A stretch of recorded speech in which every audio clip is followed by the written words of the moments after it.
Herkese merhabalar. Bir bütün olarak havacılık sektörü, havaalanı yönetimi, bilet satışları ve uçak navigasyonu gibi alanlarda Q-Bot RPA araçlarının benimsenmesinden kazanç sağlayabilir. Havacılık endüstrisinde Q-Bot RPA nedir? Havacılık endüstrisindeki Q-Bot RPA havaalanı yönetimi, bilet satışları, kalite güvencesi, müşteri ilişkileri, uçak navigasyonu, hava trafik kontrolü ve daha fazlası gibi farklı alanların işleyişini otomatikleştirmek için otomasyon yazılımı botları kullanıyor. Havacılık endüstrisinde Q-Bot RPA'nın faydaları nelerdir? Q-Bot hiperotomasyon, parçaların ve bileşenlerin montajından test ve kalite kontrolüne kadar üretim sürecini otomatikleştirmek için kullanılabilir.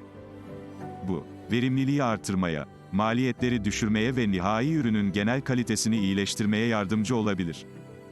Q-Bot hiperotomasyon, parça ve bileşenlerin sipariş edilmesinden ve teslim alınmasından bitmiş ürünlerin nakliyesine kadar envanter takibini ve yönetimini otomatikleştirmek için kullanılabilir. Bu, maliyetleri düşürmeye ve verimliliği artırmaya yardımcı olabilir. Q-Bot hiperotomasyon, talep tahmini, lojistik ve nakliye ve tedarikçi yönetimi gibi süreçleri otomatikleştirerek tedarik zincirini optimize etmek için kullanılabilir.